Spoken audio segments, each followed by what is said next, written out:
In my current rabbinic pulpit, Camp Wise, I get to spend 9 Shabbats each summer praying in a beautiful outdoor chapel, surrounded by hundreds of kids and lush forest trees. The kids make us laugh, they amaze us with their brilliance and their sense of humor, and the trees, they captivate us. Their steady, calm, penetrating sense of peace, it grounds us, it helps us feel whole. During one Shabbat service this summer, middle school campers stood up on the stone-covered bima in our woodland chapel. They led poetry, they shared reflections about their memories and friendships at camp. Shabbat melodies punctuated the spaces between their words. While their sweet voices echoed through the hills, I peered out beyond the rows of the benches toward the surrounding tree trunks. My eye fell upon young saplings sprouting up a few feet off of the forest floor, little poplar, maple, and oak trees standing as tall as they could muster, little trees that will one day grow tall to provide shade for future generations of campers and counselors. As this generation of camp children grow up alongside our forest saplings, I considered how they too will need to develop in a crowded and changing world. When too much shade covers over, the trees bend toward the light for energy and sustenance. For humans, it's sometimes harder to adapt.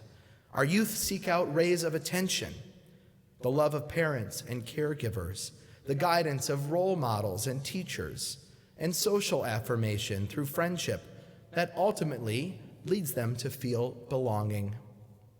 Today's kids and trees are struggling to peek through a seemingly darker canopy above. In an ever-changing environment and turbulent world, they will need to find a path upward in search of light.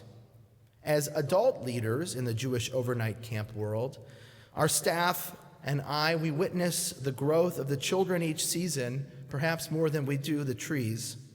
We feel proud as activities at camp fills campers' days with healthy challenges and new perspectives, opportunities to make new friends, create joyful memories, and share laughter. All of this abounds. And the chance to experience a healthy level of disappointment does too. Our campers said it best about the sheltered sanctuary among the trees. This is the place I come to be me.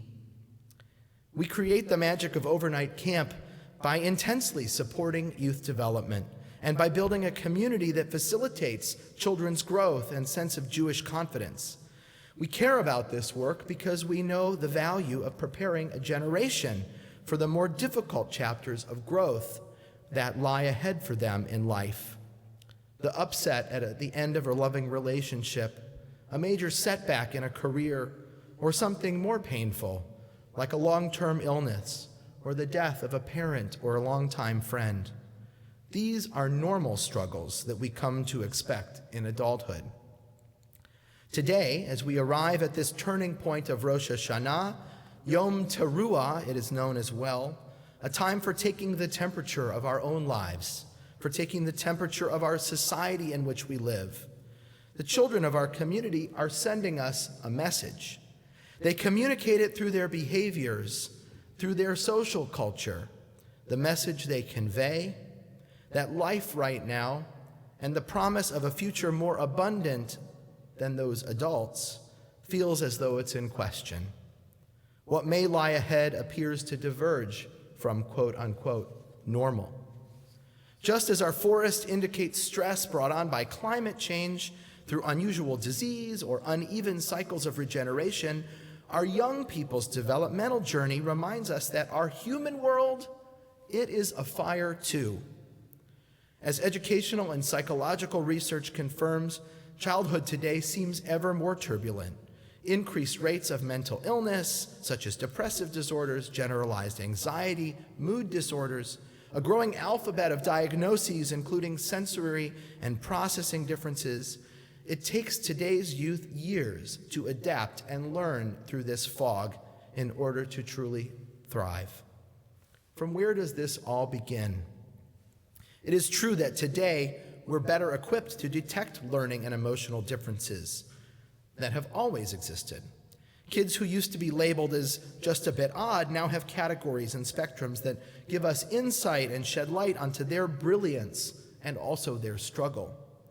But the sizable upward trends of mental health concerns and the day-to-day needs expressed in classrooms, in camper bunks, around the kitchen table, this indicates a bigger social concern. The increased stress, worry, and uncertainty, the sense of vulnerability or unease that so many of us feel in our lives as adults, as parents, or as caregivers, it seeps into the environments where we educate, guide, and care for and raise this generation. Researchers in child psychology found that post-COVID, very young children who were toddlers at the time were most impacted by their parents' stress following the strictures of the pandemic. Studies reported a correlation between parents' level of increased depression, anxiety, or frequent arguments, and changes in their children, including delayed social-emotional development or more frequent mental health struggles that needed intervention. The COVID-19 pandemic is only one vivid example of a larger environmental stressor that shows up on our youth. In truth, our feeling of uncertainty about the future and the accumulation of daily stress stems from an alphabet of woe: increasing political division, anti-Semitism, renewed racism, frequent natural disasters due to climate change, frightening armed conflicts abroad, and well-founded worries about the future of our Jewish state. On a personal level, many of us struggle daily. It's hard to balance career demands with caregiving responsibilities for children and aging parents. We face societal expectations to see our kids get into the top college, or pressure each morning simply to just appear successful and happy and put together at 9 a.m. All of this doesn't even mention the rising cost of a dozen eggs we see at Heinen's every week. And as we name these struggles from the vantage point here of relative societal privilege, we can barely even begin to imagine how stress pervades in communities where basic needs are in question, where the insecurity of food and housing is a daily reality and gun violence is commonplace. We can rest assured that at 5784, this is not the first year that we have passed along generational stress or trauma to those we raise and guide and teach. Today's iconic Torah reading, The Binding of Isaac, paints a picture of the beginnings of this human tendency. As Abraham stoically walks Isaac up the mountain at God's direction, what is the message he transmits in their silence? We can guess about Abraham's stress. Here he is, as Maimonides described, the first Jewish philosopher, the one chosen by God for Lech Lecha, to go out alone and forge a monotheistic renewal. Yet he and Sarah were forced to wait until old age to bear children, so many decades, in fact, that she laughed at God's promise of fertility. In the very next chapter of Torah after Isaac's birth, Abraham is called to do the unthinkable, to sacrifice the only son they had together. Midrash Bereshit Rabbah interprets that the intensity of this experience leaves Isaac permanently scarred. The commentary says, as Abraham held up the knife and Isaac looked up in fear, the tears from the angels above fell into his eyes, dimming them later in life. As we remember, Isaac's blindness later in Torah allows for Jacob and Rebekah's trickery to succeed, and the sages interpret that it protects Isaac from the heartbreak he would have incurred had he known Esau's life gone astray and turned to idolatry. As parents or as caregivers for children, the pressures of the responsibilities we bear on a personal level and the way we refract the flickering light of our world for the youngsters we guide, it shapes how they see their life for good and for bad. Are we able to teach them to identify the profound goodness that exists amidst this struggle, to reveal it for ourselves and those we care for, and then bring that light forward to this generation. As Fred Rogers taught us, always look for the helpers. And as the Mishnah reminds us, the saving of just one life is as if we are saving an entire world. This stems from the core belief that each human being, just one righteous person, has the potential to bring about redemption and repair. Abraham taught us this lesson too, as he pleaded with God on behalf of the righteous not to destroy Sodom and Gomorrah. We must have the spiritual capacity to transmit such a message across the generations too. This Rosh Hashanah, a day of return and renewal for us and for our world, intends us to proceed with care. Yes, continue to feel concerned and pursue justice in a world we know is deeply in need of tikkun, of healing and repair. But at the same time, be able to instill the promise and longing of a world renewed to our future generations. For this, we must turn to our Jewish community to sustain us in that work. Our congregations can and should be our wellsprings of spiritual and relational strength, something we need so that the brokenness of the world doesn't wear us down or this next generation wear it to the core. I believe our work in this effort is threefold. First, in our congregations, we must foster balanced reverence for our tradition and the teaching of our past generations. The values, stories, and customs and the teachings that we inherit, they guide us today, but this legacy should not dictate our every step. One of the core stories that my grandmother of blessed memory, Betty Klein, shared is of the day that her father was called into Rabbi Abba Hillel Silver's office. As she recalled, they entered and sat on the far side of his desk, peering up to Rabbi Silver, in her words, as if gazing towards God. Rabbi Silver proceeded to instruct her father, who owned a grocery store and a small apartment just across the road on Ansel Road, that he would be selling his property to the temple so they could complete the construction and expand this property westward to include what was known for many years as Silver Park, just outside the building. Grandma shared this story with me to illustrate the power of rabbinic leadership that she witnessed in her youth, something that distanced her from the temple in certain ways too. She also taught me of Rabbi Silver's legacy as the leader of this congregation and the impact that he had on us and on the founding of Israel. It is safe to say that we would not be worshiping in this sacred space without his vision and leadership. And though I cherish this legacy of our congregation and continue to pass it on to my children, I know that Rabbi Silver's version of authority is not part of the rabbinic style that I wish to emulate, nor is it the right fit for the Reformed Jewish community of 2023. Balanced reverence involves leveraging history as an example rather than precedent. Balanced reverence is this sanctuary, transformed into the Malt Center so that people can benefit from its beauty and transcendence every day. Balanced reverence is passing down Silver's Torah at B'nai Mitzvah of this congregation, while also celebrating and ensuring that Silver's Torah becomes Dan's Torah, and Rebecca's Torah, and Eli's, and Max's, and Micah's, and Eliana's, and any other Jewish teen's name that we can think of. Balanced reverence is a clear understanding of who we are and an openness to who we may become. Second, our engagement with Judaism needs to be reflective of the contemporary spiritual and societal and social needs of our community. It needs to be in conversation with today. A robust cultural and spiritual Judaism is a worthy goal and one well aligned with our inclusive Reform Jewish tent.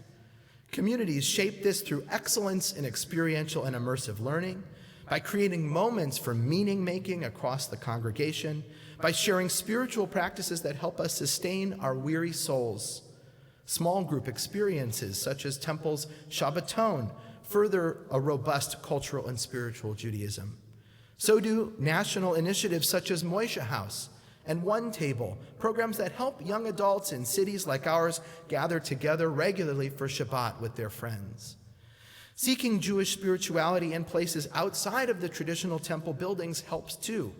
In backyards, parks, park benches, beaches, nature trails, retreat spaces, and more. And spiritual fluency increases when we weave the practices of other cultures into today's Jewish fabric, such as mindfulness, meditation, yoga, chant, silence, even folk music traditions. And our third response to refining and renewing our communal strength: our congregations must become sacred communities of longing and belonging. I believe that the Jewish communities and congregations that will survive this century will be those that are best able to articulate and follow a clear purpose that impacts people's lives through relationships and a sense of connection. Just as the trees bend toward the light for sustenance, we each long to be seen by others.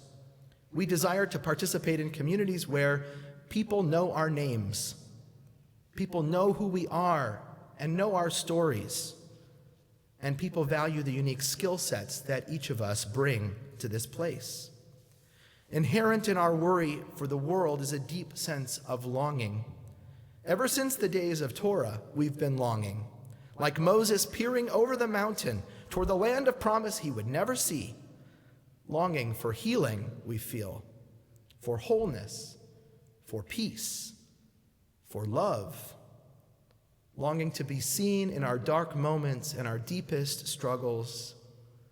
Longing to be held after a loss in a family. And longing to be recognized as individuals for the unique light of God in each of us. And we desire to contribute to communities that foster such a connection, while also standing for values that make a difference in our world for the better. Communities that facilitate relationships across cultural, racial, socioeconomic, and ideological divides. Communities that heal rifts that bring human beings together for righteousness and peace. Communities that are not afraid of difficult conversations in order to find common ground. On this day of renewal and return, here we stand. The gates of Tshuva are open to us on Rosh Hashanah. These are also our gates of return. And these are our gates of learning, of seeing the world and turning toward its struggles with persistence, of seeking new life amidst the broken branches. These are the gates of change, where our deep, deep roots and firmly held beliefs must also disturb the soil beneath us to find new nutrients and energy for this era. And we pray as these gates open that God's hand opens to us as well in our personal journeys, in our own reckoning, and in our time of communal renewal and rebirth. We must strive to be open like Abraham and Sarah's tent, even in the heat of a summer's day in the desert. Open to new knowledge, open to blessing, open to healing, and the promise of a better world ahead, a world redeemed. Shana Tova.